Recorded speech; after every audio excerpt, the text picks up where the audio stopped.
Hello and welcome to the Musical Chairs Podcast, the only podcast that invites you to pull up a chair and take a listen. Now, we're going to be trying something new today. I want to try not only having one camera, but two cameras. That's right. We've got two cameras going on at the same time, and we're going to see how well I can manage looking at two different sources while I'm doing a podcast. Why? Because, well, I like to challenge myself. I like to think, you know what, Nelson? You have the talent to do these kinds of things. So why don't we just try them, right? So here we go. I want to talk about something that I think is plaguing this country as of late. It hasn't always been a problem, but it's become a problem in the last couple years, last few years actually, and I want to bring this up. And I know it's going to be a little bit shocking to hear it coming from my mouth, especially because I will come off as being a hypocrite. Now, the biggest problem that this country has right now are immigrants. That's right, I said it. Immigrants are the problem here.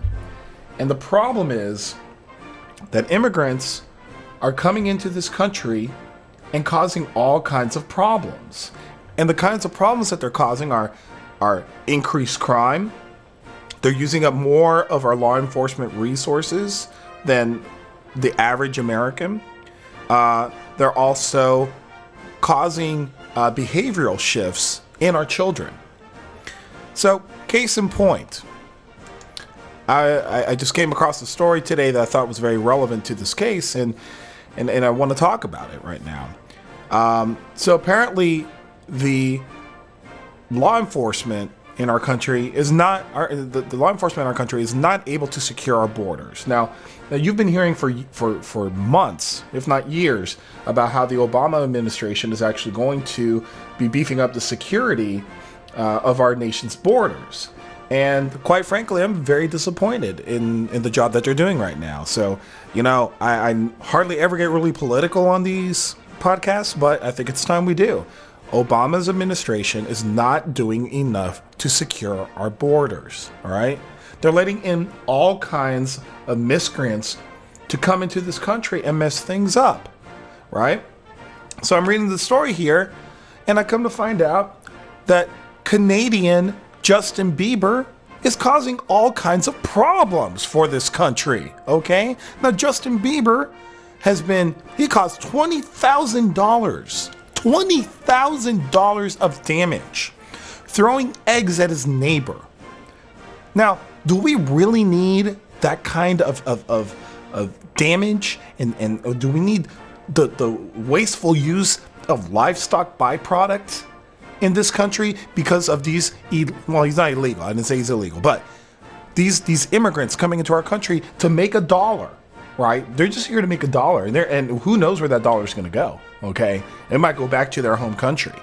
So I don't think that Justin Bieber's behavior is something that we want our children to be exposed to.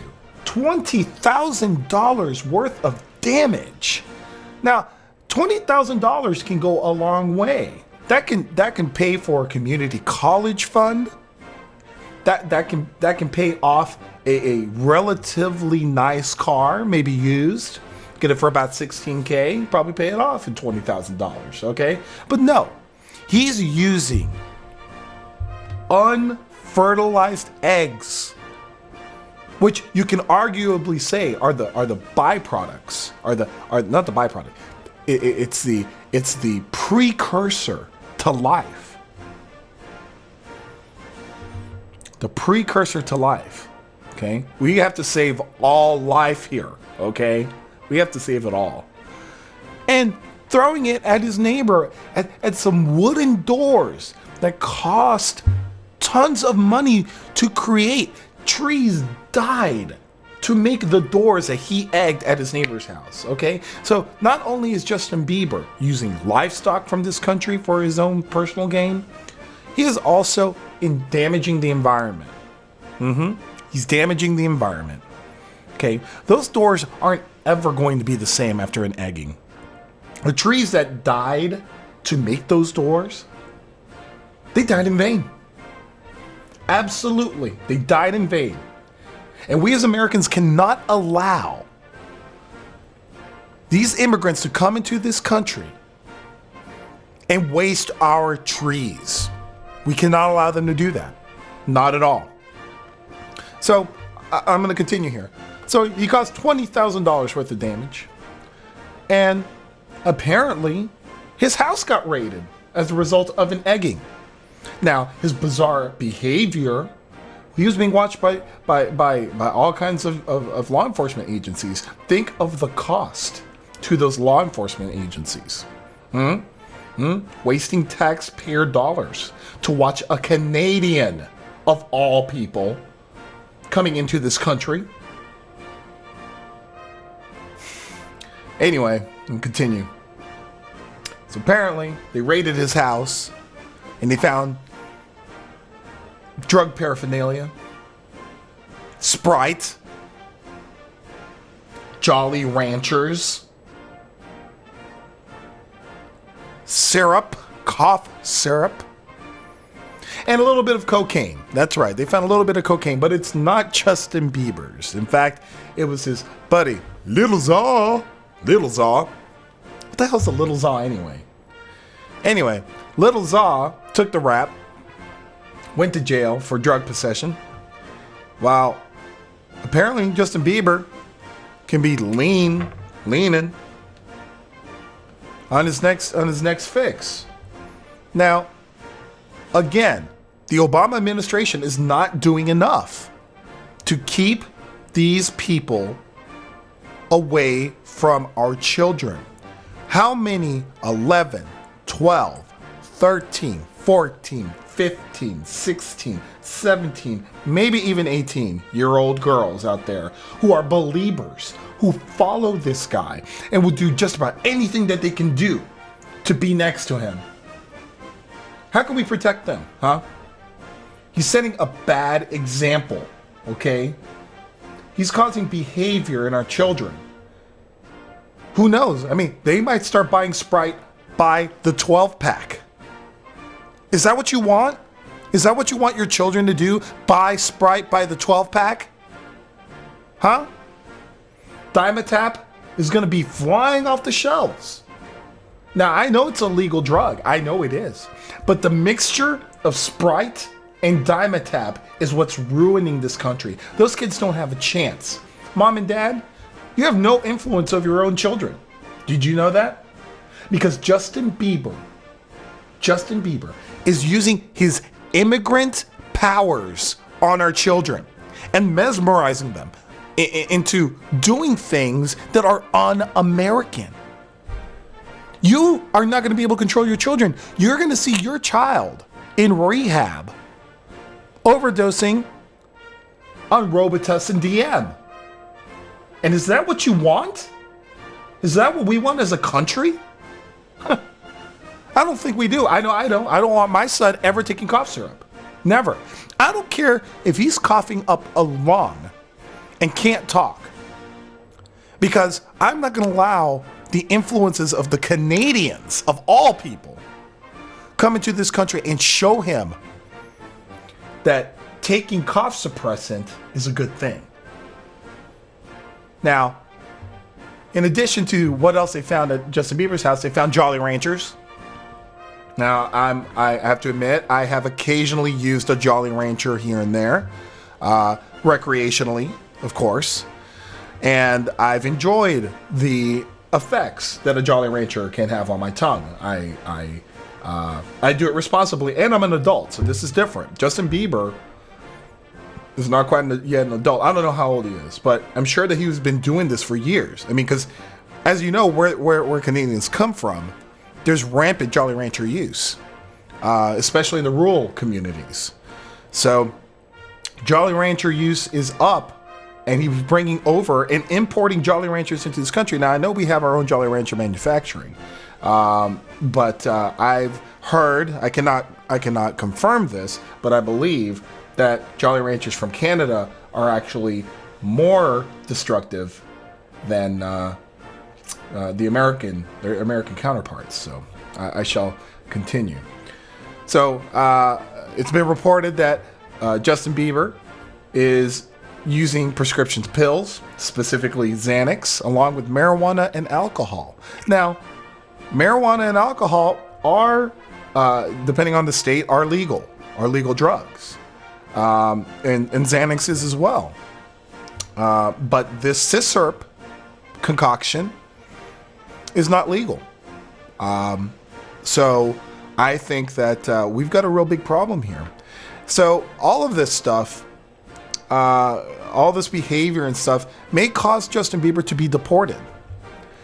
And I support that move. Okay? We need to deport all Canadians who choose to not follow the rules and choose to continue this behavior of egging important entrance materials to a home and choosing to spend their time in the news constantly. So we're gonna find out what happens here. Justin is on an O1 visa. It's a performance visa. So we'll see if his visa gets revoked. I hope it does. And as well as his MasterCard and American Express. Oh, it's a work visa. My bad. His work visa gets revoked at best. So if line up with me, America, here on this one. I want you to write to your congressman and urge your congressman or woman to have a one-on-one meeting with President Barack Obama and tell him to get rid of Justin Bieber in the United States. That's what we have to do. We've got to save our children and our American way of life from the lifestyle of these Canadian immigrants. And I also urge you to help pass legislation to secure our borders. Our border up north apparently is not secure. And we know that that is the detriment of this country, is our northern border. And that's all I have to say about this. If you like what I said, please subscribe to the channel. I will have links down below. Feel free to swing by our website for more information about immigration policy and what you can do to help protect our children. Also, feel free to check out our Facebook and Twitter feeds as we'll continue to monitor this situation. And as well, if you're going to donate to this cause, I would really appreciate it, because I'm here working for you. I'm here working for the average American who wants to see our immigration policy be updated. And that's all I've got, folks. Thank you for watching.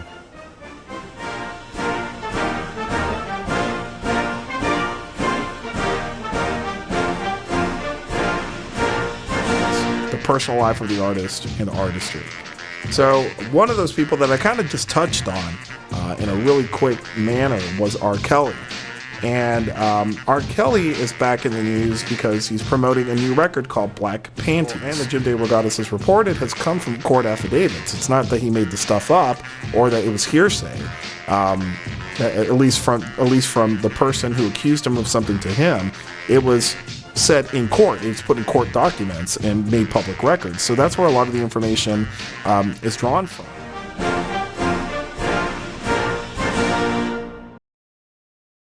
Before we go, I just want to say, if I've offended anybody with this video, especially my Northern Canadian buddies, I apologize ahead of time. This entire video was meant as satire regarding American culture, American government, and immigration policy. So if you kind of look at what I put out there, it's not at all an anti-Canadian video. So chill out. It's a joke. No harm is meant by it, and hopefully you got some laughs. Okay? Thank you.